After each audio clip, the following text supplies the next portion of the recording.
விஜய்க்கு உண்மையிலேயே தான் புரிஞ்சுதான் பேசுறோமா புரியாம பேசுறோமா எழுதி கொடுத்தா என்ன வேணாலும் பேசிடுவாரா அப்படிங்கிறதா ரொம்ப ஆச்சரியமா இருக்கு. நீங்க மகளிர் உரிமை தொகை 2000 நீங்க 2000 கொடுக்கறது நான் 2500 கொடுக்குறேன்னு அவர் சொல்றாரு. ஏன்னா அவருக்கு இந்த மாதிரி திட்டங்கள் இருப்பது அவர் தெரியாது. இப்போ மகளிர் உரிமை தொகை அவங்க வீட்டில் யாராவது வாங்கியிருப்பாங்களா? இப்போ நீங்க எப்படிங்க 2500 கொடுப்பீங்க? நீங்க எப்படிங்க 8 கிராம் கொடுப்பீங்க? நீங்க எப்படி வந்து மோதிரம் போடுறேன்னா மோதிரம் போடுவீங்க? எப்படி பண்ணீங்க எனக்கு புரியல.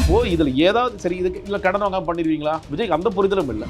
எப்படி கொண்டு வரன்ற மாதிரி எந்த விஷயமே இல்லையே. இதை தான் செய்வோம் இல்லை நாங்கள் சொல்லாதையும் செய்வோம். இதான்பா திமுக சொல்றது. நீங்க வந்து திமுகவும் அதிமுக தேர்தல் அறிக்கை நீங்க எல்லாம் பார்த்துருப்பீங்க. அவங்க 2 பேரும் ஒண்ணுதான் அப்படின்னு நான் பல தருணங்கள்ல சொல்லியிருக்கேன். 2 பேரும் அச்சசலா ஒரே விஷயத்த சொல்லியிருக்காங்க. நீ 2000 சொல்லியிருக்கேன், நான் 2500 சொல்றேன். எங்க வெயில் தாங்க முடியல, நீங்க வந்து சட்டையை மடிச்சு சட்டை ஃபண்டெல்லாம் கழட்டி போட்டு நான் வந்து எல்லாத்தையும் விட்டுட்டு வந்து ரோட்ல நடந்து போறேன்ட்டு வந்தாரா? உங்களுக்கு ஒரு பிரச்சனைனா என் கண்ணில் கண்ணீர் வடியும். உங்க பிரச்சனையில வந்து உங்க கூட்டத்தில் செத்து போடவங்களே நீங்க கண்டுக்க மாட்டேங்கிறீங்க. கேண்டிடேட்டுக்கு தண்ணி கொடுத்தியா? மத்தவங்கள விடு, மத்தவங்க சாகட்டும். நீ எப்படி பார்த்தா கேண்டிடேட் தண்ணி குத்துறவங்க தண்ணி கொடுத்துருக்க. நீ கேண்டிடேட்டுக்கும் தண்ணி கொடுக்க மாட்டேன், கேண்டிடேட்டும் தண்ணி கொடுக்க மாட்டாரு. நீங்க வந்து திருநெல்வேலியில இவ்வளவு கூட்டத்தை பார்த்த பிறகும் தலைவன் வர வேணுமா? நாங்க வந்து வேட்பாளர் அறிமுகப்படுத்த மாட்டோம், வேட்பாளரை வண்டியில ஏற்ற மாட்டோம், வேட்பாளர் பேரே சொல்ல மாட்டோம், பேரே தெரியாது.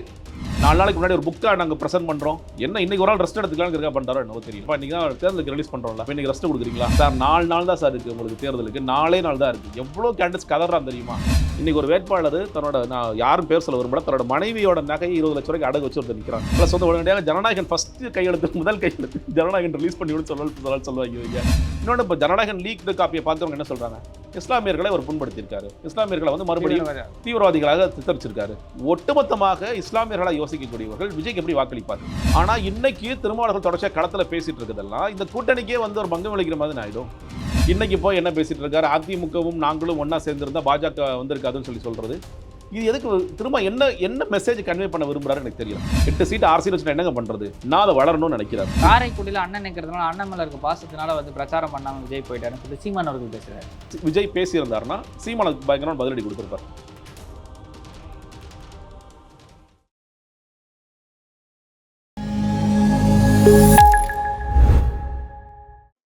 நமக்கு ஆரோக்கியம் தரும் விஷயம் எல்லாமே சுத்தமா தான் இருக்கணும். லயன் அரேபியன் டேட்ஸ், இப்போ அது லயனா பிரீமியம் டேட்ஸ். அரசியலுக்கு வணக்கம். அரசியல் பல பரபரப்பான கடமை நோக்கி நகர்ந்து கொண்டிருக்கிறது. அது குறித்து விவாதிக்க அரசியல் விமர்சகர் திரு ஜெகதீஸ்வரன் அவர்கள் நம்முடன் இருக்கார். வணக்கம் சார். வணக்கம் சார். ஆல்மோஸ்ட் எல்லா கட்சியோட தேர்தல் அறிக்கையும் வந்துருச்சு. கடைசியாக விஜய் அவர்களும் வந்து ரிலீஸ் பண்ணிட்டாரு. விஜய் அவர்களுடைய தேர்தல் அறிக்கையை நீங்கள் எப்படி பார்க்குறீங்க? இல்லைங்க, அவருடைய துவக்கம் நீங்கள் பார்த்துருக்கலாம். அவர் ஆரோக்கியமாக என்ன சொல்கிறாருன்னா, திருக்குறளை மையமாக வைத்து, அடிப்படையாக வைத்து, எப்படி அதில் வந்து அறம் பொருள் இன்பம் என்று இருக்கிறதோ அது நேர்மை அப்படின்னு ஒவ்வொரு பொருள்லாம் சொல்கிறாரு. சொல்லிவிட்டு அடுத்ததாக என்ன பண்ணுறாருன்னா, நீங்கள் வந்து திமுகவும் அதிமுக தேர்தல் அறிக்கை நீங்கள்லாம் பார்த்துருப்பீங்க. அவங்க 2 பேரும் ஒன்று தான் அப்படின்னு நான் பல தருணங்களில் சொல்லியிருக்கேன். அதுக்கான அர்த்தத்தை நீங்கள் இப்போ பார்க்கலாம். 2 பேரும் அச்சசலாக ஒரே விஷயத்த சொல்லியிருக்காங்க. அவங்க வந்து இப்போ மகளிர் உரிமை தொகை 2000, இவங்க குலவிளக்கு திட்டம் 2000 அப்படி சொல்கிறாரு. அதற்கு பிறகு நீங்கள் மீனவர்களுக்கான அந்த நிதி அதே ஒரே அமௌண்ட் அறிவிச்சிருக்காங்க அப்படின்ட்டு. அதே மாதிரி உங்கள் 8000 ரூபாய், இவங்க 8000 ரூபாய் கூப்பன் கொடுக்குறாங்க, 10,000 ரூபாய் கொடுக்குறாங்க, கூப்பன் கொடுக்குறாங்க அப்படின்னு அச்சசலாக ஒரே மாதிரி இருக்குன்னு சொன்னார். சரி, விஜய் இதை வித்தியாசமாக சொல்ல போகிறார் போல இருக்குது. இதில் எல்லாத்தையும் மாற்றி வித்தியாசமாக சொல்ல போகிறாருன்னா, நீ 2000 சொல்லியிருக்கேன், நான் 2500 சொல்கிறேன். விஜய்க்கு உண்மையிலேயே தான் புரிஞ்சுதான் பேசுகிறோமா புரியாமல் பேசுகிறோமா எழுதி கொடுத்தா என்ன வேணாலும் பேசிடுவாரா அப்படிங்கிறதா ரொம்ப ஆச்சரியமாக இருக்குது. நீங்கள் எந்த விதத்திலும் திமுக அதிமுக தேர்தல் அறிக்கை கொஞ்சம் கூட எந்த வேறுபாடும் கிடையாது. நீங்கள் Kamarajar school of excellence first வந்து இந்த விஷயத்தை சொல்கிறேன். மகளிருக்கான ஏற்கனவே சொன்ன விஷயங்களை திரும்ப ரிப்பீட் பண்ணுறாரு. நீங்கள் வந்து 8 கிராம் தங்கம், அது தாலிக்கு தங்கம்னு அதிமுக வச்சிருக்கிற ஒரு ஸ்கீம் வச்சுருக்காங்க. அதே மாதிரி இந்த கிட்டு கொடுக்குறேன்னு சொன்னாங்க. அது ஏற்கனவே எக்ஸிஸ்டிங் ஸ்கீமாகவே இருக்குது. நீங்கள் மகளிர் உரிமை தொகை 2000 நீ 2000 கொடுக்குறது நான் 2500 கொடுக்குறேன்னு அவர் சொல்கிறார். அதே மாதிரி அவர் புதுசாக சொல்கிறது தாய்மாமன் சீரான, பட் அதை இன்றைக்கி விட்டுட்டாருன்னு நினைக்கிறேன். மேபி அவருக்கு ரியாலிட்டி புரிஞ்சிருக்கும். பிறக்கிற எல்லா குழந்தைங்களும் இது மோதிரம் கொடுத்தீங்கன்னா அது எப்படி நடக்குங்கிறது தெரியலங்கிறது. இந்த 8 கிராமே கொஞ்சம் பிரச்சனை தான். ஆமாம், எப்படி கொடுப்பாருங்கிறது பெரிய கேள்விக்குறி தான். அப்போ அதிமுக கொடுக்குறப்ப 30,000 40,000 இருந்துச்சு. இப்போ எடப்பாடி பழனிசாமி அவர்கள் வந்து அவருக்கு பெரிய சேலஞ்சு தான். நீங்கள் வந்து ஏன்னா அவர் கூடுதலாக பட்டு சேலை சேர்த்து கொடுக்குறேன்னு சொல்லி அவர் சொல்லியிருக்காரு. இவரும் சொல்லியிருக்காரு பட்டு சேலை, இவர் பட்டு சேலை சொல்கிறாரு. அப்போ நீங்கள் எங்கேருந்து காப்பி அடிக்கிறார்? இவர் பட்டு சேலைன்னு எடப்பாடி அவர் தான் சொல்லியிருக்காரு. அப்போ எடப்பாடிகிட்ட இருந்து காப்பி அடித்தது, திமுக இருந்து காப்பி அடிச்சதா மகளிர் மின்சாரம் ஃப்ரீன்னு சொல்கிறாரு. இப்போ அதை சொல்கிறேன் இல்லையா, நான் வேறு நம்பர் போட்டுக்குவேன், நீங்கள் ஒரே ஒரு நம்பர் போடுவீங்க, நான் வேறு மாதிரி நம்பர் போடுவேன் அப்படிங்கிற மட்டும்தான் மாற்றிருக்கு. அடுத்து கல்விக்கு வராரு. 100 schools of excellence, Kamarajar schools of excellence சொல்கிறார். ஏற்கனவே திமுக ஆட்சி காலத்தில் மாடல் ஸ்கூல்னு ஆரம்பிச்சாங்க, ஞாபகம் இருக்கும்.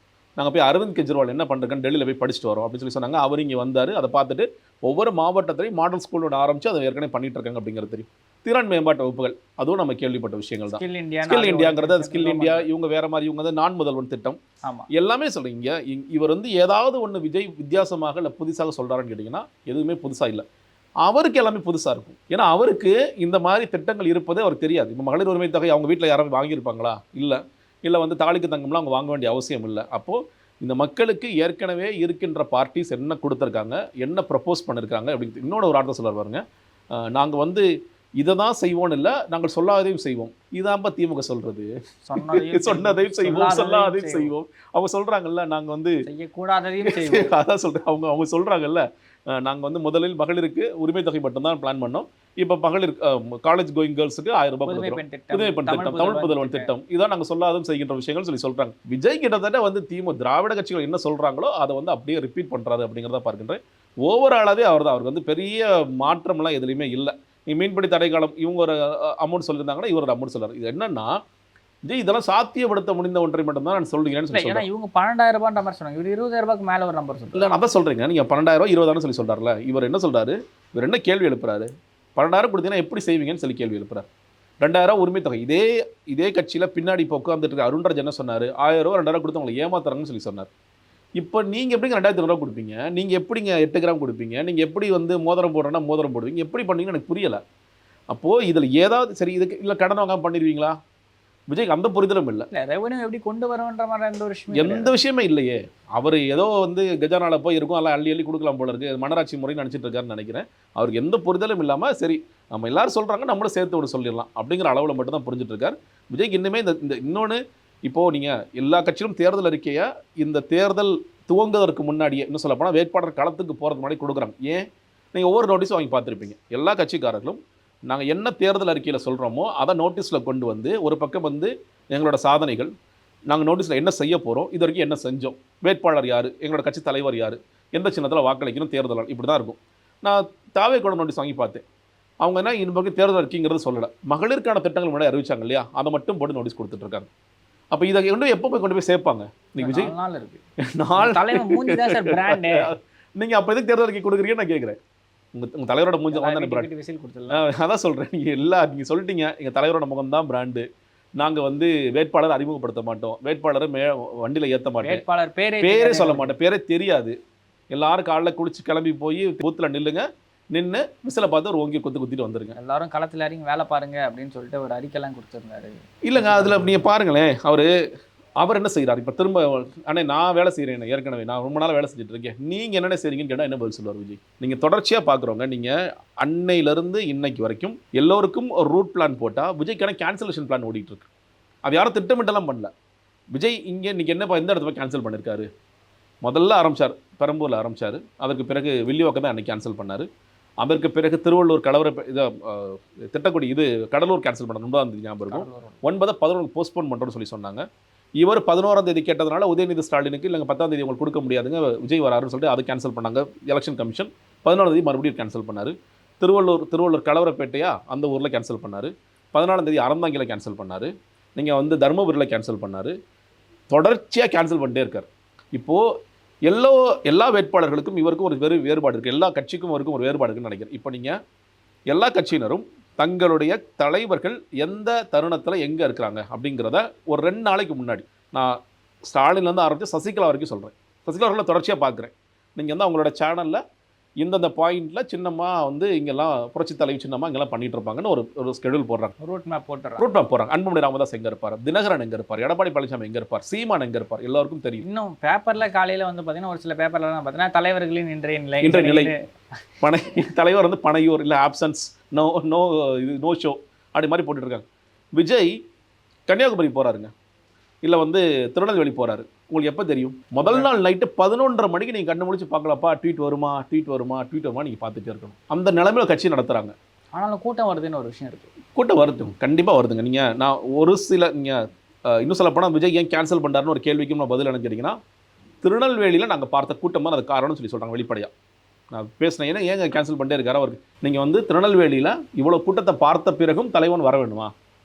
பார்த்தாச்சு, நாங்கள் ஜெயிச்சிட்டோம்ல, மக்கள் இவ்வளோ எங்களுக்கு அபரிதமாக வாக்களிக்கிறாங்க, அப்புறம் எதுக்கு நாங்கள் வெளியே வரணும் அப்படின்னு ஒரு இடத்துக்கு நகர்றாங்க. நீங்கள் அதனால் என்ன பண்ணுறாங்கன்னா, கடைசி நிமிஷம் வரைக்கும் விஜய் யோசிச்சுட்டே இருக்காரு. இது கடைசி கண்டிப்பாக போகணுமா, காரைக்குடி கண்டிப்பாக போகணுமா, திருப்பூர் கண்டிப்பாக போகணுமா, வேறு ஏதாவது ஊருக்கு அறந்தாங்க. காரைக்குடியில் அண்ணன் நிற்கிறதுனால அண்ணன் மேலே இருக்க பாசத்தினால வந்து பிரச்சாரம் பண்ணாமல் விஜய் போயிட்டாருன்னு சொல்லிட்டு சீமான் அவர்கள் பேசுகிறாரு. அதனால போனார். எனக்கு நீங்கள் ஆரம்பிச்சு கட்சி துவங்குறதுலேருந்து இன்றைக்கு வரைக்கும் நாம் தமிழரை நேரடியாக விமர்சித்ததில்லை. நேரடியாக மட்டும் சொல்லி மறைமுகமாக விமர்சிச்சிருக்காங்க. மறைமுகம் பல இடங்களில் வந்து ஜான் எழுதி கொடுத்ததெல்லாம் ஒரு விமர்சித்து தான் இருந்துட்டுருக்காரு. ஆனால் நான் எப்படி யோசிக்கிறேன்னா, நீங்கள் ஒருவேளை விஜய் பேசியிருந்தாருன்னா சீமானுக்கு பயங்கரமான பதிலடி கொடுத்துருப்பார். ஏன்னா ஒரு காலத்தில் கட்சியில் இருக்கும்போது ஜான் சொன்ன இதே வார்த்தை என்னன்னு கேட்டிங்கன்னா, பிரதர் புஷி ஆனந்த் நம்ம பேச விட்டோன்னா சீமான் என்னை கிழிச்சு எடுத்துருவார் பிரதர், அவரை ஸ்மாஷ் பண்ணிடுவார் பிரதர், அதனால தான் அவர் பேசாமல் நம்ம பாதுகாத்து வச்சுக்கிறோம் அப்படின்னு சொல்லி சொன்னார். இப்போ விஜய் ஏதாவது பேச போய் நீ காரைக்குடி சம்மந்தமாக ஏதாவது பேசிட்டான்னு வச்சுக்கோங்களேன், சீமான் கண்டிப்பாக அதுக்கு பதிலடி கொடுப்பார். அது ஒரு காரணம். இன்னொன்று, நீ கண்டென்ட்டை ரிப்பீட் பண்ணிட்டே இருக்கார். இப்போ அவருக்கே வந்து போர் அடிக்குது. ஃபஸ்ட்டு வந்து நம்ம சொன்னோம் இல்லையா, அந்த அம்பி டு அன்னியன் டிரான்ஸ்ஃபர்மேஷன் பயங்கரமாக கோபமாக பேசுகிறது, அப்போ எல்லோருக்கும் வாக்களிங்க, அது எல்லாரும் போட்டுகிட்டே இருக்கிறாங்க. இன்னொன்று, வழியை தாங்கிட்டு வந்து எல்லாத்தையும் விட்டுட்டு வந்தேன் இப்போ எல்லாரும் பெரம்பூரில் விஜய், திருச்சியில் விஜய். சார் எல்லாத்தையும் எனக்கு புரியவே இல்லை உண்மையிலே. நீங்கள் பாருங்கள், எண்ணத்தை இழந்து வராது. அந்த பாட்டில் நல்ல அந்த பெண் வாய்ஸ் நம்மளுக்கு உருக்கிற மாதிரி ஒரு வாய்ஸ் போடுறாங்க. அதான் பயங்கர ஹிட்டு, நான் சூப்பர்ண்ணா, இது ஒன்று போதுனாங்கிறாங்க. என்ன இழந்து வராரு? எங்க வெயில் தாங்க முடியல, நீங்கள் வந்து சட்டையை மடித்து சட்டை ஃபண்டெல்லாம் கழட்டி போட்டு நான் வந்து எல்லாத்தையும் விட்டுட்டு வந்து ரோட்டில் நடந்து போகிறேன்ட்டு வந்தாரா? நீங்கள் வர்றது சார்ட்டர் ஃப்ளைட்டு. சார் அட்லீஸ்ட் நான் வந்து பிஸ்னஸ் கிளாஸில் மக்களாக பயணித்து வந்தேன், அது கிடையாது. சரி, எங்களுக்கு பீப்புளெலாம் அலர்ஜி. மக்கள்லாம் அலர்ஜி. அப்புறம் நீங்கள் வந்து மக்களுக்காக எல்லாத்தையும், உங்களுக்கு ஒரு பிரச்சனைனா என் கண்ணில் கண்ணீர் வடியும். உங்கள் பிரச்சனையில் வந்து உங்கள் கூட்டத்தில் செத்து போடுவங்களே நீங்கள் கண்டுக்க மாட்டேங்கிறீங்க. நீங்கள் இன்னொன்று பாருங்களேன், அந்த எல்லா ட்வீட்லையும் பொதுவான ஒரு அம்சம் இருக்கும், அனைத்து அடிப்படை தேவைகளும் பூர்த்தி செய்யப்படும். இப்போ நேற்று திருப்பூர் எத்தனை பேர் மயக்கம் போட்டாங்க? 10 பேர். அதில் 7 பேர் பெண்கள், 4 பேர் ஆண்கள். அதில் சூலூர் வேட்பாளர் சுகுமார். உங்கள் கேண்டிடேட்டுக்கு தண்ணி கொடுத்தியா? மற்றவங்களை விடு, மற்றவங்க சாகட்டும், நீ விட்டு. எப்படி பார்த்தா கேண்டிடேட் தண்ணி கொடுத்துருவாங்க. தண்ணி கொடுத்துருக்க, நீ கேண்டிடேட்டுக்கும் தண்ணி கொடுக்க மாட்டேன், கேண்டிடேட்டும் தண்ணி கொடுக்க மாட்டார். ஆனால் நாங்கள் அடிப்படை தேவைகளை, நீங்கள் நான் ரோட் ஷோ பண்ணுறேன்னு சொல்லி பர்மிஷன் வாங்குறீங்க. இந்த ரோட் ஷோட பாயிண்ட் எங்கே ஆரம்பிக்குது எங்கே முடியுதுன்னு தெரியும். அப்போ அந்த இடத்துல நீங்கள் மொபைல் டாய்லெட்ஸ் கூட கஷ்டம், ரொம்ப கூட்டமாக இருக்குங்க, வைக்க முடியாதுங்க கூட ஏதாவது கதை சொல்லுங்கள். தண்ணி பாட்டில் கொடுக்கல உங்களுக்கு என்ன பிரச்சனை? இவ்வளோ பேர் மயக்கப்படுறாங்க. நீங்கள் வந்து விஜய் கிளம்புறதுக்கு முன்னாடி ஒரு கூட்டம் வந்து விஜய் அண்ணா வந்துருவார் சொல்லி நின்றுட்டு இருக்குல்ல, அந்த கூட்டத்தை கொஞ்சமாவது மதிச்சு, அவன் கேட்க மாட்டேறான், மதிச்சு தண்ணி மட்டுமாவது குடிங்கயா, வெயில் கொடுமையாக அடிக்குதுயா. சின்ன கோயிலில் திருவிழா நடத்துகிறவங்க வந்து தண்ணி வைக்கிறான், மோர் வைக்கிறான், எல்லாமே வைக்கிறாங்க. இவ்வளோ நீங்கள் இந்த மக்களை மயக்கப்பட்ட பிறகு விஜய் ஏதாவது கண்டுக்கிட்டு இருக்காரா? ஏங்க நீங்கள் வண்டியில் ஃபாலோ பண்ணாத அவங்க சொல்கிறாங்க, பட் ஃபாலோ பண்ணுறாங்க, கீழே விழுகிறாங்க. ஒரு நாள் ஸ்டண்ட் அடித்தார் விஜய், கீழே இறங்கினார், இறங்கி பார்த்தாரு. அதுக்கப்புறம் டெய்லி அடிக்க வேண்டிய ஸ்டண்ட் அடிக்க வேண்டியதானே? எல்லாம் கூட்டிடுறாங்களே. இது என்ன எனக்கு புரியலையே. ஒருத்தன் பின்னாடி வந்து அடிபட்டு கீழே விடுகிறான், விஜய் பார்க்குறாரு, ஒரு பவுன்சர் தள்ளி விடுறான், காரைக்குடியில் ஒரு பவுன்சர் காலில் மிதிக்கிறாரு, மிதிக்கிறாரு, ஓடிட்டு இருக்கிற ஒரு தள்ளி விடுறாரு. இதெல்லாம் இப்போ எந்த மக்களுக்காக ஒரு பிரச்சனை கண்ணீர் விடுவார்? உங்களால் பாதிக்கப்பட்ட சொல்ல நேரடியாக உங்களால் பாதிக்கப்பட்ட மக்களுக்கே நீங்கள் வந்து கண்ணீர் விடுறதுக்கு ரெடியாக இல்லை. எல்லாத்தையும் விளந்து வர்றேன், எல்லாத்தையும் திறந்து வர்றேன். இன்னொன்று, இப்போது நீங்கள் இன்றைக்கி என்ன செய்திகள் ஓடிட்டு இருக்கு, அடுத்த சினிமாவில் விஜய் நடிக்க போகிறாரு, கேவின் ப்ரொடக்ஷன்ஸ்க்கு ஏற்பட்ட லாஸை அவர் வந்து மேக்கப் பண்ணுறாங்க, படம் பண்ணுறாரு. எதை விட்டுட்டு வரீங்க நீங்கள்? எந்த கேரியரை விட்டுட்டு வரீங்க நீங்கள்? எந்த கதை விட்டுட்டு இருக்கீங்க நீங்கள்? இப்போ எல்லாமே விஜய் வந்து தொடர்ச்சியாக அவர் என்ன நினைக்கிறாருன்னா, மக்களில் பெரிய முட்டாள், நம்மளோட முகம் ஒன்று பார்த்தால் போதும், சரி முகம் பார்த்தா எதுக்கு தேர்தல் அறிக்கை கொடுக்க வேண்டிய அவசியமே இல்லையே. நீங்கள் முகம் தானே உங்களுக்கு விசில். நீங்கள் இன்னும் சொல்லப்போனால் ரொம்ப கவனமாக இருக்கீங்க, விசிலை பற்றி பேசணும். நீங்கள் வந்து எனக்காக ஓட்டு போடுங்க, அந்த விஜய்க்காக ஓட்டு போடுங்க, விஜய்க்காக வாக்களிங்க. எல்லா தொகுதியிலையும் ஒரே பிரச்சாரம் தான். கேண்டிடேட்டை நான் காமிக்கவே மாட்டேங்கிற ரொம்ப கவனமாக இருக்கிறீங்க. அப்போது இந்த ஐடியாஸ் ப்ரெசென்ட் பண்ண வேண்டிய அவசியமே இல்லையே. எதுக்காக தேர்தல் அறிக்கைன்னு ஒன்று கொடுக்குறீங்க? 4 நாளைக்கு முன்னாடி ஒரு புக்காக நாங்கள் ப்ரெசென்ட் பண்ணுறோம். என்ன இன்றைக்கி ஒரு நாள் ரெஸ்ட் எடுத்துக்கலான்னு இருக்கா பண்ணுறாரோ என்னவோ தெரியல. அப்போ இன்றைக்கி தான் தேர்தலுக்கு ரிலீஸ் பண்ணுறோம்ல, அப்போ இன்றைக்கி ரெஸ்ட்டு கொடுக்குறீங்களா சார்? 4 நாள் தான் சார் இருக்குது உங்களுக்கு தேர்தலுக்கு, 4 நாள் தான் இருக்குது. எவ்வளோ கேண்டிடேட்ஸ் கதறான் தெரியுமா? நீங்கள் இன்ட்ரடியூஸ் பண்ணீங்க, நீங்கள் அந்த மேடையில் எல்லாத்தையும் ஏற்றுனீங்க, விஜய் வருவாரா வரமாட்டார்? நீங்கள் அறந்தாங்கில பர்வேஸ் நிற்கிறாரு, புதுக்கோட்டையிலேருந்து அவர் அறந்தாங்கிக்கு போயிட்டார். அவர் ஏதோ அங்கே போன இஸ்லாமியர்களாக அள்ளி தெளிச்சிருவாங்கன்னு அவர் நினச்சிட்டு அங்கே போய் நிற்கிறாரு. அங்கே திருநாகரசு பையன் நிற்கிறாரு, எப்படி ஜெயிப்பாருங்கிறது தெரியலை. அவர் என்ன சொல்கிறாரு, நான் பார்த்து வளர்த்த காரைக்குடி பிரபுக்கு நீ வருவ, அப்போ எனக்கு வரமாட்டேன்னு புசியில் கேட்குறாரு. இப்போ இது என்ன கணக்கில் முதல்ல போகுதுன்னு எங்களுக்கு புரியல. நியாயமான கேள்வி, ரொம்ப நியாயமான கேள்வி தானே. ரொம்ப வருஷமாக மக்கள் இயக்கத்திலேருந்து, அவங்க அப்பா காலத்திலேருந்து மக்கள் இயக்கம்னு ஓடிட்டு இருந்தார். அவர் நீங்கள் அறந்தாங்க நடிக்கிறார். அறந்தாங்கில பிளானே இல்லாட்டி பரவாயில்ல, பிளான் பண்ணி கேன்சல் பண்ணுறாரு. இப்போ நீங்கள் புஷி ஆனந்த் அவர் தெளிவாக இருக்கார்ல, டிஆரில் நீங்கள் வந்துடணும், தளபதி ஆதவர்ஜினா வில்லியாக்கத்துக்கு வந்துடணும், எக்மோருக்கு ராஜ்மோகன் வந்துடணும்னு சொல்லி சொல்கிறாரு. ஜெயஸ்ரீ பிரபாகர், பாபு, இவங்களாம் தெளிவாக மரியவல் சார் இவங்களாம் தெளிவாக இருக்கிறாங்கல்ல, இவங்களாம் யூஸ் பண்ணிக்கணும் தெளிவாக இருக்காங்கல்ல. அப்போது மற்ற கட்சிக்காரங்க இப்போ முதல்ல மதுரையில் தேவை நிற்கிறாங்க. மதுரையில் ஏர்போர்ட்டில் இறங்கி நீங்கள் வந்து காரைக்குடி போகிறீங்க. சரி நான் என்ன சொல்கிறேன், காரைக்குடி பக்கத்தில் சிவகங்கை இல்லையா, மானாமதுரை இல்லையா, எத்தனை அந்த தொகுதியில் ஆட்கள் நிற்கலையா? ஏர்போர்ட்லேருந்து வந்து ஒரு மெயின் ஜங்ஷனில் நின்று ஒரு 2 நிமிஷம் பேசி நீங்கள் சொல்கிற மாதிரி நீங்கள் மதுரை ஏர்போர்ட்டு ஒரு தொகுதி தானே, மதுரை ஏர்போர்ட்டு வெளியே வந்தால் தொகுதி தானே, அது மதுரை மத்தியா கிழக்கா இல்லை என்னங்கிற தொகுதி தானே பார்க்கணும். உங்களுக்காக கதர்னார் முஸ்தபான்னு ஒருத்தர் மதுரை மத்தியில் நிற்கிறார், எத்தனை பேர் தெரியும்? ஏன்ட்ட ஒருத்தர் ஃபோன் பண்ணி கேட்டார், சார் மதுரை மத்தியில் தேவைக்கு நிற்கிறாங்களா சார்? தீவிரம்லாம் பேசுவார், அவர் தான் நிற்கிறாரு. இல்லைங்க பிடிஆர் தான் நான் பார்க்குறேன், நீங்கள் சுந்தர் சியை பார்க்குறேங்க, அவங்க 2 பேர் மாறி பேசிகிட்டே இருக்காங்க, நிறையா பார்க்குறோம், ஒரு எலெக்ஷன் ரெட்டு வரைக்கும் அதை போயிட்டுருக்கு. தேவைக்கு ஆளே இல்லைங்க, இங்கே வரலங்க, களத்துக்கே வரலங்க. நீங்கள் டிவிலையாவது அட்லீஸ்ட் வர மாதிரி நீங்கள் ஒரே ஒரு வீடியோ, நீங்கள் எல்லா வேட்பாளரும் பொதுவான பார்த்துருப்பீங்க, 233 பேருக்கு பொதுவான வீடியோ பார்த்துருப்பீங்க. முதல் நாள் வீடியோ ஒரு ஷார்ட்ஸும் ஒரு ரீல்ஸும் போட்டிருப்பாங்க. இந்த கேண்டிடேட் போவாங்க, போயிட்டு வந்து அவங்கள கட்டி பிடிச்சிக்குவாங்க, நீங்கள் அவங்களுக்கு ஒரு சால்வை பற்றிருப்பாங்க. அப்போ ஷார்ட்ஸ் எடுத்துட்டியா, ரீல்ஸ் எடுத்துட்டியா, வரேன் கிளம்புறேனே. ஏன்னா இவங்க என்ன பண்ணுறான், ஒன்று மாவட்ட செயலர் நிற்கிறவங்க பிரச்சனை இல்லை, மாவட்ட செயலர் இல்லாமல் கழக நிர்வாகின்னு கடைசியில் காசு வாங்கி நிறைய பேர் அனுப்பிச்சு விட்டாங்கல்ல, அவங்கள்ட்ட வந்து மாவட்ட செயலர் கேட்குறாங்க, எனக்கு காசு கொடு செலவுக்கு. அவங்க வந்து தப்பாக கேட்கல, செலவுக்கு காசு கொடு. யாராலையும் முடியலை. இன்றைக்கி ஒரு வேட்பாளர் தன்னோட, நான் யாரும் பேர் சொல்ல வரும்போது, தன்னோட மனைவியோட நகையை 20 லட்ச ரூபாய்க்கு அடகு வச்சு ஒருத்தர் நிற்கிறான். இது எப்போ மீட் பண்ணுங்க வேணுங்களா? சில மாநில புத்திசாலியாக என்ன பண்ணானுங்க, அப்பா வேணாம் மாட்டிக்குவா, இது ட்ராப்பு, வெளியே வர முடியாது, சம்பாரிச்சோம் நல்லா சம்பாரிச்சோம், நம்ம 26 அப்புறம் நமக்கு வேலை கிடையாது, நல்லா தளபதி சம்பாரிச்சோமா முடிஞ்சது. ஏன் அவரோட நண்பர் அவர் தூத்துக்குடியில் சொல்கிறாங்க நல்லா சம்பாரிச்சாருங்க அவர். இந்த மாதிரி யூஸ் பண்ணிட்டு சம்பாதிக்கிற ஆட்கள் நிறைய பேர் இருக்காங்க அப்படிங்கிறாங்க. அதை தாண்டி இவங்கெல்லாம் ரொம்ப கஷ்டப்பட்டு நான் நகை அடகு வைக்கிறேன், இடத்த விற்று கொடுங்க, விஜயகாந்த் வேட்பாளர்கள் எப்படி நிறைய பேர் வீதிக்கு வந்தாங்களோ அந்த மாதிரி ஆகிட்டு இருக்காங்க. இவங்களாம் எப்போ மீட்பாங்க, இதை என்ன கனவுல இருக்கிறாங்க, ஜெயிக்க மாட்டோம்னு அவங்களுக்கு நிச்சயமாக தெரியும். ஏன்னா களத்தில் இல்லை. நீங்கள் ப்ரெசன்ஸ் பாருங்களேன், இந்த எல்லா ஒன்றும் சேனலே பாருங்களேன், சேனல் ரெடியாக இருக்கிறாங்க. எங்கேயாவதுப்பா தாவேக்கு நின்னீங்கன்னா சொல்லுங்கப்பா, நாங்கள் வந்து ஃபோக்கஸ் கொடுக்குறோம்ப்பா உங்களுக்கு, நாங்கள் வந்து பண்ணுறோம். ஆனால் களத்துக்கே போகலை. விஜய் எப்படி போக தயங்கிட்டு இருக்காரோ இவங்க போகிறதுக்கு ரெடியாக இருக்காங்கன்னா போக முடியலை. செலவு பண்ணுற காசு இல்லை, கட்சியில் ஏதாவது ஹெல்ப் பண்ணாலும் ஹெல்ப் கிடையாது. ஸோ தளபதி ஒரு வாரம் வரமாட்டார். அப்புறம் எதுக்கு என்ன வேட்பாளரை இறக்கி விட்டீங்க, அவன் கதறான், எதுக்கு என்ன இறக்கி விட்டீங்க? ஆனால் அவங்க சொல்கிறது என்ன, நாங்கள் கூட்டத்தை பார்த்துட்டோம், நாங்கள் ஜெயிச்சிட்டோம், நாங்கள் வந்து தளபதி மே 4ஆம் தேதி காலைல 10 மணிக்கு பாருங்கள், நாங்கள் வந்து சிஎம்மாக பதவி ஏற்க போகிறோம். மே 4ஆம் தேதி? ஆமாம் 4ஆம் தேதி பதவி ஏற்க. என்ன தளபதி உடனடியே அவர் சைன் பண்ண வேண்டிய நிறையா இருக்குங்க.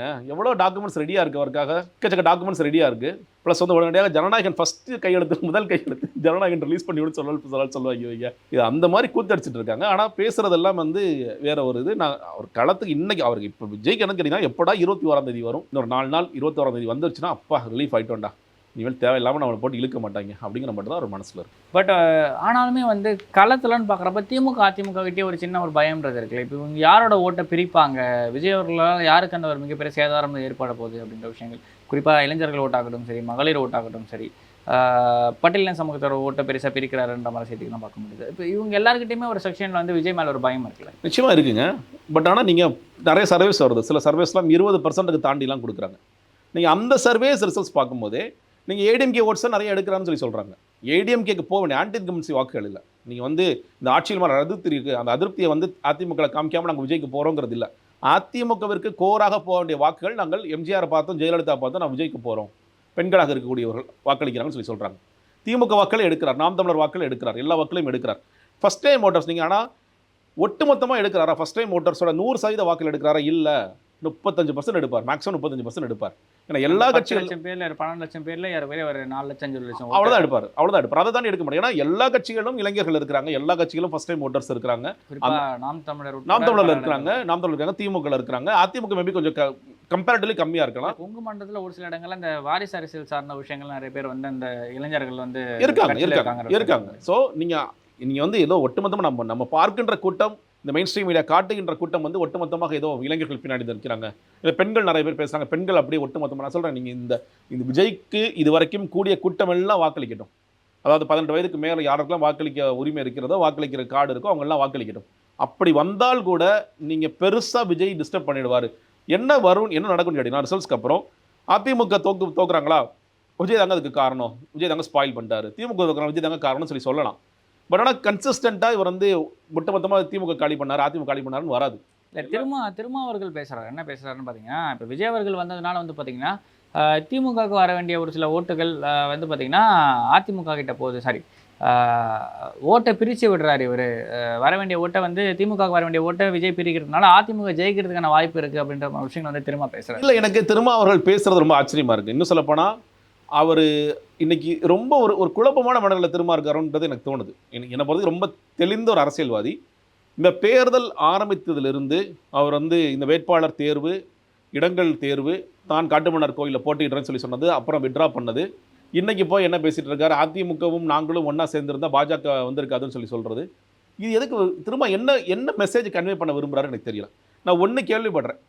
அதாவது இப்போது எப்படி ஸ்ட்ரீட் ஷேரிங்கில் நீங்கள் வந்து ஆப்வியஸ்லி பணமும் ஷேர் ஆகுது, எல்லா பெரிய கட்சிகள் சின்ன கட்சிகள் கொடுக்கணுங்கிறதுல. எனக்கு அதில் கூட 10 சீட்டு வாங்கினா தேமுதிகக்கு ஃபஸ்ட் ப்ரிஃபரன்ஸும் 8 சீட்டு வாங்கினா விசிக்கு செகண்ட் ப்ரிஃபரன்ஸும் கொடுக்கப்படுகிறது. அதனால தான் திருமாவளவன் கூட ரொம்ப லேட்டாக வந்தார். இல்லை விசிக்கு போன வாட்டி வந்ததை விட கொஞ்சம் லேட்டாக தான் வந்திருக்காங்க அப்படின்னு சொல்லி சொல்கிறாங்க. அந்த கோவத்தை மேபி திரும்ப அப்படிலாம் காட்டலாம்னு நான் நினைக்கிறேன். பட் ஆனால் இதனால் அடி வாங்க போகிறது யார்? இப்போ திருமாவளவன் என்ன சொல்கிறாரு, ஒரு பேட்டியில் என்ன சொல்கிறாரு, 8 சீட்டை வச்சுக்கிட்டு என்னால் ஆட்சி அதிகாரத்தில் பெருசாக ஒன்றும் எனக்கு பெரிய சேவே கிடையாது, 8 சீட்டு 6 சீட் வச்சுட்டு என்னங்க பண்ணுறது, நான் அதை வளரணும்னு நினைக்கிறார். 2031 ஆட்சியில் பங்கு அதிகாரத்தில் பங்குன்னு முன்வைக்கிறார். இன்றைக்கி 6லேருந்து 8க்கு வந்திருக்கார்.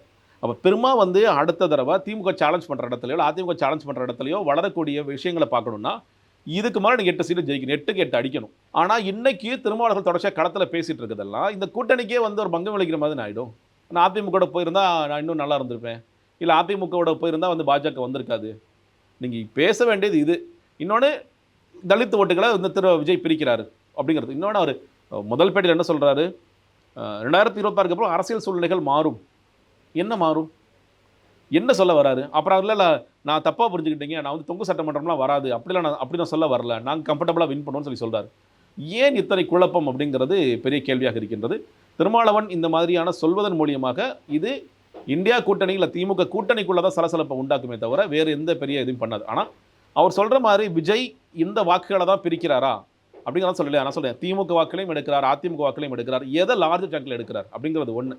இன்னொன்று, விஜய் ஸ்பாயில் பண்ண என்னுடைய அசம்ஷன் திமுகவிற்கு அது வெற்றியாக போகும்னு நான் பார்க்குறேன். ஆன்டி இன்கம்பன்சி ஓட்ஸ் வருது, ஆன்டி இன்கம்பன்சி ஓட்ஸை எடுக்கிறார். அது என் மாசா அதிமுகவுக்கு போயிருக்கணும், இல்லை நாம் தமிழ் கொஞ்சம் போயிட்டு அதிமுக வந்திருக்கணும், அதை விஜய் எடுக்கிறார். அதிமுக வாக்கில் எடுக்கிறார், திமுக வாக்கில் எடுக்கிறார். அப்போ அது இப்போ ராஜேந்திர வாலி சிம்பிளாக கணக்கு சொல்கிறார். நீங்கள் வந்து அவங்களுக்கு 10 போது நமக்கு 4 போது, நம்ம தான் 7 வாங்குகிறோம் அப்படின்னு வித்தியாசமான கணக்கு சொல்கிறார். அவங்களுக்கு தான் திமுக தான் லாஸ். பியூஷ் கோயல் என்ன சொல்கிறாரு, விஜய் பிரிப்பதெல்லாமே வந்து சிறுபான்மை வாக்குகள், சிறுபான்மை வாக்கள் மட்டும் தான் சிறுபான்மை வாக்கள் சொல்லி சொல்கிறார். பட் நான் என்ன முன்வைக்கிறேன், இல்லை சிறுபான்மை வாக்களை விஜய் எடுக்க மாட்டார். நீங்கள் அந்த ஃபஸ்ட் டைம் ஓட்டர்ஸில் இருக்க சிறுபான்மை வாக்கள் மேபி போகலாமே தவிர என் மாசா நீங்கள் வந்து இஸ்லாமியர்களும் கிறிஸ்தவர்களும் இன்னைக்கு திமுக பக்கம் தான் நிற்பாங்க. மோஸ்ட் ப்ரிஃபரபிளி காங்கிரஸ் இருக்காலைன்ஸ் அந்த கூட்டணிக்கு தான் போகும். நீங்கள் உதாரணம் திருச்சி கிழக்கே நீங்கள் என்ன நடக்குதுன்னு பாருங்களேன். திருச்சி கிழக்கில் கிறிஸ்டியன் ஓட்ஸ் இருக்குன்னு சொல்லிட்டு விஜய் இங்கே போய் நிற்கிறாரு. இன்னைக்கு வரைக்கும் கிரவுண்ட் ரிப்போர்ட் என்ன வருது, இல்லைங்க இனி வருது ஜெயிப்பார். ஏன்னா அவர் கிறிஸ்துவ நல்லெண்ண இயக்கம் நடத்திட்டு இருக்காரு. அவர் ஏற்கனவே கிறிஸ்டியன்ஸ்க்காக ஒர்க் பண்ணிட்டு இருக்கவர். திமுக இருக்கவர் கேடர் போய் ஓட்டு கேட்க போன இடத்துல ஒரு பிரச்சனையாகி ஒரு கிளாஷ் ஆகி ஒரு எஃப்ஐஆர் ஃபைல் போடுறாரு. ஆமாம். ஸோ இந்த மாதிரி நீங்கள் அப்போது நீங்கள் கிறிஸ்டியன்ஸும் அது மாதிரி நாகர்கோவில் இல்லை எங்கெல்லாம் அடர்த்தியாக கிறிஸ்டியன்ஸ் இருக்காங்களோ அந்த இடத்துலையும் சரி, இஸ்லாமியர்கள் அடர்த்தியாக இருக்கிற இடத்துலையும் சரி, நீங்கள் இன்னொரு கேள்வியும் இருக்குது. திருப்பரங்குன்ற இஷ்யூவில் யார் என்ன ஸ்டாண்டில் நின்னாங்க, பாஜக எந்த ஸ்டாண்டில் நின்னாங்க, அதிமுக இப்போ என்ன சொல்லியிருக்காரு, ராஜ்சாலப்பா கண்டிப்பாக தீபம் ஏற்றிடலாம், யாரோட குரலாக நீங்களாம் வாய்ஸ் அவுட் பண்ணுறாங்க? இது நீங்கள் கோர்ட்டு நீங்கள் சொன்னீங்க சுவாமிநாதனுடைய ஜட்மெண்ட் எல்லாத்தையும் வந்து நலிஃபை பண்ணிவிட்டு நீங்கள் வெயிட் பண்ணுங்கள், நீங்கள் அந்த ஜட்மெண்ட் எதுவும் எடுக்க வேணாம்னு சொல்லி சொல்லுது. நீங்கள் அதிமுக போய் பாஜக மாதிரி பேசிகிட்டு இருக்காங்க. நிர்மல்குமார் என்ன பேசுகிறார், எதுவுமே பேசாமல் கடந்து பார், திரும்ப பற்றி பேச வேணாங்கிறாரு. அவர் எப்படி ஜெயிப்பார்? இல்லை நம்பிக்கை எப்படி வரும் மக்கள் கிட்ட? வரவே வராது. இல்லை இப்போ அதிமுக ஒரு ஸ்டாண்டுக்கு வந்துட்டாங்க, நாங்கள் பாஜக தான்ப்பா, பாஜக எங்களுக்கு வித்தியாசம் இல்லை இந்த இஷ்யூன்னு சொல்லி சொல்லிட்டாங்க. திமுக அப்படியே இந்த ஸ்டாண்டுக்கு வந்துட்டாங்க. அப்போது இந்த பக்கம் இங்கே யாருமே இல்லை. அப்போது ஒட்டுமொத்தமாக இஸ்லாமியர்களாக யோசிக்கக்கூடியவர்கள் விஜய்க்கு எப்படி வாக்களிப்பார்கள்? இன்னொன்று, இப்போ ஜனநாயகன் லீக் காப்பியை பார்க்குறவங்க என்ன சொல்கிறாங்க, இஸ்லாமியர்களை அவர் புண்படுத்தியிருக்காரு, இஸ்லாமியர்களை வந்து மறுபடியும் தீவிரவாதிகளாக சித்தரிச்சிருக்காரு. அது எப்படி முடியுது? ஹெச்வினோத் எப்படி செய்கிறாரு, விஜய் அதை எப்படி ஏற்றுக்கிறாரு அப்படிங்கிறது தெரியல. ஹெச்வினோத் படத்தை ஓட வைக்கணுன்றதுக்காக செய்யலாம், அது நடக்கலாம்ன்றது விஜய் அதை எப்படி? விஜய் மேலே ஏற்கனவே விமர்சனம் இருக்குது, பீஸ்டில் அந்த விமர்சனம் இருக்குது, துப்பாக்கியில் விமர்சனம் இருக்குது. அப்போது இந்த விமர்சனம்லாம் இருந்தும் நான் வந்து தேர்தலுக்காக எடுக்கப்படுற படத்துலையும் நான் இப்படி வைப்பேன்னா விஜய் எப்படி யோசிக்காம செய்கிறார்? இத்தனை அன்னோன் நீங்கள் பாருங்கள். அப்புறம் சிறுபான்மையினரோட ஓட்டை பிரிப்பாருன்ற ஒரு விஷயம் அதான் நான் சொல்ல பிரிக்க மாட்டார். நீங்கள் வந்து என்டிஏ அப்படி யோசிக்கிறாங்க. என்டிஏ வந்து ஒரு சொல்கிறதுக்காக பியூஷ் கோயல் சொல்கிறார், இல்லை பிரிச்சுருவாருங்க. நீங்கள் இன்னொன்று பாருங்களேன், அவர் எங்கே வந்து தான் தனிச்சு போகிற டிக்ளேர் பண்ணார். இந்த வாட்டி இஃப்தார் நம்ம வைக்கும் போது அது பயன்படுத்திய வார்த்தை என்ன, சிறுபான்மை மக்களுக்காக நாங்கள் என்றும் அரணாக நிற்போம். நீங்கள் எப்படி சார் சிறுபான்மை மக்களுக்கு அரணாக நிற்பீங்க? இங்கே வந்து இஸ்லாமியர்கள்லாம் குண்டு வைப்பாங்கன்னு சொல்லிட்டு சிறுபான்மை மக்களுக்கு அரணாக நிற்பீங்களா? இன்னொன்று நீங்கள் அந்த மாதிரி காட்சிகள் நீங்கள் ரியல் லைஃப்பில் நடந்ததே இல்லைன்னு சொல்லி சொல்கிறாங்க. அதாவது அவங்க அந்த எடுக்கப்பட்ட காட்சிங்கிறது ரியல் லைஃப்பில் எங்கேயாவது ரெஃபரன்ஸஸ் இருக்கா? ரெஃபரன்ஸே இல்லை. வித்தியாசமான கோயிலில் வந்து குண்டு வைப்பாங்கன்னு சொல்கிறதெல்லாம் என்ன விதமான கற்பனை இது? என்ன கற்பனாவாதம் இது? அப்போது இதெல்லாம் ஒட்டுமொத்தம் பார்க்கும்பொழுது இஸ்லாமியர்களுடைய வாக்குகளை இவர் பிரிச்சிடுவார், கிறிஸ்தவர்கள் வாக்குகளை பிரிச்சிடுவார். இல்லை, அதற்கான வாய்ப்புகள் இல்லை. நான் அதனால தான் சொல்கிறேன், நீங்கள் மறுபடியும் காங்கிரஸ் திமுக அலையன்ஸ் இந்த இஸ்லாமியர் வாக்கள் சிறுபான்மை வாக்களை எடுத்துரும். அப்போது மீதி இருக்கிறதெல்லாம் நான் சொல்கிறேன், திமுக வாக்கள் போகும், அதிமுக வாக்கள் போகும், ஆன்டி இன்கம்பன்சி ஓட்ஸ் போகும். ஆனால் இது யாருக்கு பயனுள்ளதாக இருக்குன்னா, ஒரு பெரிய ஸ்பாயிலராக விஜய் போவார் தான் பார்க்குறேன். அந்த ஸ்பாயிலர் நிச்சயமாக இது திமுகவிற்கு அது பெர்சன்டேஜ் குறைஞ்சா கூட நீங்கள் சீட்ஸ் நம்பர் ஆஃப் இன்க்ரீஸ் பண்ணலாம் தான் நான் பார்க்குறேன். ஓகே சார், இவ்வளோ நாள் உங்களை பண்ண நேரத்தை எங்களோட பதிவு பண்ணுறேன். தேங்க்யூ.